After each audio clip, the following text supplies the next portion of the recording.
के साथ साथ जब हर चीज़ बदलती है तो ये शौक़ जो इंसान की जाने ले रहा है, इस पे भी मैं समझता हूँ कि पाबंदी लगाने में किसी को कोई एतराज़ नहीं होना चाहिए। दोस्तों, आज इस वीडियो में एक ऐसी समस्या पर बात होगी जिसका ख़तरा मौत बनकर हम सब के पर मंडरा रहा है। मैं आरिफ खान एक बार फिर क्राइम एक्सप्लोजर न्यूज़ रूम से आपके सामने नए मुद्दों और ताज़ा खबरों के साथ।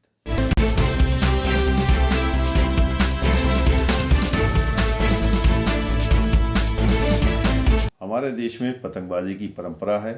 हमने भी बचपन से देखा है पतंगबाजी होते हुए, और उससे पहले भी पतंगबाजी होती चली आई। लेकिन आज ये शौक़ जिस तरह से लोगों की ज़िंदगी के साथ में खिलवाड़ कर रहा है, लोगों की ज़िंदगी को ख़त्म कर रहा है, अब उस पर कई सवालिया निशान खड़े हो गए हैं। और ये अब मंथन का समय है, सोचने का समय है, विचार करने का समय है कि इस पे किस तरह से प्रतिबंध लगाया जाए या क्या कुछ ऐसा किया जाए जिससे लोगों की जानें महफूज हो सकें। आपको मालूम है कि चाइनीज़ मांझे के नाम पे जब से वो डोर जिसमें पतंग बांध के उड़ाई जाती है, ये हिंदुस्तान में आया है, ये हिंदुस्तान में शुरुआत हुई है, तब से लोगों की अनायास मौतें पतंग के मांझे से होने लगी हैं, पतंग के शौक़ के कारण होने लगी हैं। 2014-15 में चाइनीज़ मांझे की शुरुआत हिंदुस्तान में हुई थी और 2017 में इस पर एनजीटी ने बैन लगा दिया था। और वो बैन इसलिए लगाया था कि इस बीच में यानी 2-3 साल के अंदर आसमान में उड़ने वाले सैकड़ों हज़ारों पक्षी अचानक गायब हो गए, दिखाई नहीं दिए। जब रिसर्च की पता चला तो वो चाइनीज़ मांझे से कट कट कर गिर गए और मर गए, ख़त्म हो गए।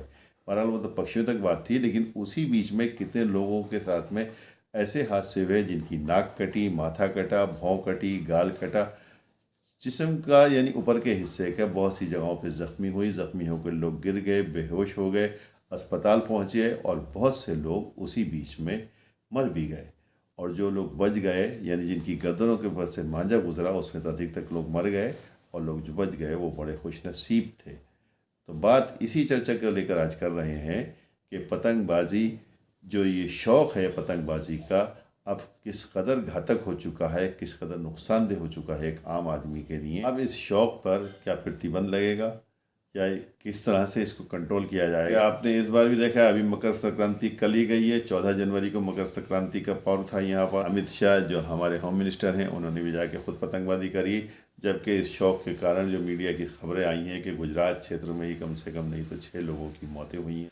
चाइनीज़ मांझा का इस्तेमाल करते हैं। असल में अब बात वो हो गई है कि आदमी के पास में कुछ हो या ना हो, लेकिन उसकी नाक खड़ी रहना चाहिए।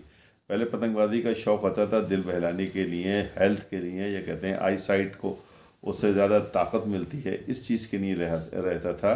लेकिन अब ये भी सब एक अना का सवाल बन गया है कि मेरी पतंग चढ़ी रहे और मेरी पतंग को कोई दूसरा नहीं काट जाए। और नहीं काटने के लिए अपनी पतंग को नहीं कटवाने के लिए कोई उसके अंदर में पतला सा बारीक वायर बांध देता है, कोई प्लास्टिक का तार बांध देता है। और उसी से चाइनीज़ मांझे की शुरुआत हुई है कि चाइनीज़ मांझे के कारण जो है दूसरे की पतंग आप काट सकते हैं, लेकिन आपकी पतंग नहीं कटती। तो जब आप दूसरे की पतंग काट सकते हैं तो उनने भी चाइनीज़ मांझे का इस्तेमाल किया। इस तरह चाइनीज़ मांझे का इस्तेमाल बढ़ता चला गया।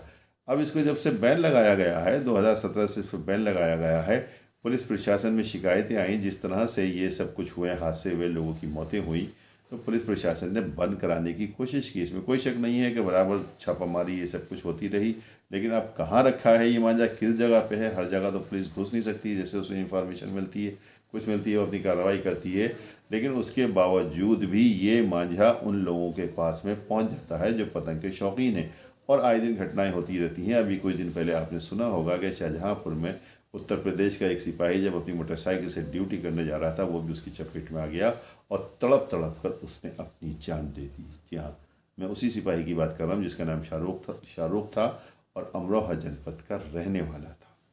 इसको रोकने के लिए कोई लगातार प्रयास क्यों नहीं किए जाते, कोई लगातार ऐसे प्लान क्यों नहीं तैयार किए जाते, कोई लगातार मूवमेंट क्यों नहीं की जाती जो चाइनीज़ मांझे पर प्रतिबंध लगा सके, चाइनीज़ मांझे की कमर तोड़ सके, चाइनीज़ मांझे के व्यापारियों की कमर तोड़ सके और इस तरह मार्केट में ये चाइनीज़ मांझा आना बंद हो जाए। दोस्तों, आप जानते हैं कि हमारे यहाँ क्राइम एक्सप्लोजर में ना हमने उस प्रकार की पत्रकारिता की है और ना करते हैं कि खबर उठाकर या उसका कोई मुद्दा बताकर उसको छोड़ दिया।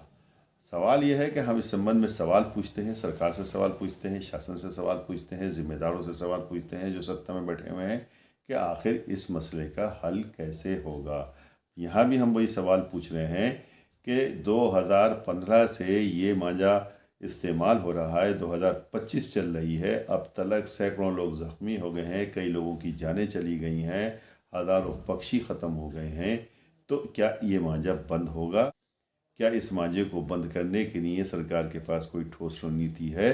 तो आप कहेंगे कि उस पर कि सरकार तो अपना प्रयास कर रही है, पुलिस के छापे भी पड़ते हैं, उसके बाद में भी बंद नहीं होता। ऐसे शौक़ को ही आप बंद कर दीजिए जिसके कारण जिसकी शुरुआत होती है, यानी पतंगबाजी को ही अब बंद कर देना चाहिए। अगर इस तरह अनायास मौतों से लोगों को बचाना है तो इसके लिए सख्त कदम उठाने पड़ेंगे, और सख्त कदम में एक कदम ये होगा कि पतंगबाजी को ही बंद कर दिया जाए। जिस घर से भी पतंग उड़ती हुई दिखाई दे, तुरंत पुलिस जाके उस घर में उस आदमी को गिरफ्तार कर ले जो आदमी पतंग उड़ा रहा हो। अब इस बात के ऊपर बहुत से लोग कहते हैं कि ये तो नामुमकिन सी बात है, ये तो परंपरा भी है और ये पहले से चली आ रही है। तो बहुत पहले मैं आपको एक छोटी सी मिसाल दिए देता हूँ कि बहुत पहले शिकार पे कोई बैन नहीं था। शिकार खेलना लोग अपना स्टेटस समझते थे। जंगल में जाते थे, कोई भी जानवर मार के ले आया करते थे और उसके बड़े बड़े सींग, हिरन के सींग, बारहसिंगा के सींग अपने ड्राइंग रूम में लगाते थे। शेर की खाल को उतार कर उसके अंदर भूसा भर के उसको एक नकली शेर बना के, खाल असली होती थी, अंदर उसके कुछ वो होता था, अपने ड्राइंग रूम की शोभा बनाते थे। उससे उनका स्टेटस पता चलता था कि हाँ ये बहुत बड़ा आदमी है। लेकिन आज अगर आप जाके एक कुत्ते का बच्चा भी अगर आप मारेंगे तो आपके ऊपर कानून की धाराएं लागू हो जाएंगी। तो वक्त के साथ साथ जब हर चीज़ बदलती है तो ये शौक़ जो इंसान की जाने ले रहा है, इस पे भी मैं समझता हूँ कि पाबंदी लगाने में किसी को कोई एतराज़ नहीं होना चाहिए। आगे सरकार की मर्ज़ी है कि सरकार किस प्रकार से रोकने के लिए कदम उठाती है, लेकिन आपकी जो राय है वो कमेंट बॉक्स में ज़रूर भेजें। वीडियो अगर पसंद आई हो तो लाइक कीजिए, शेयर कीजिए और चैनल को ज़रूर सब्सक्राइब कीजिए ताकि डायरेक्ट नोटिफिकेशंस आप तक पहुँचते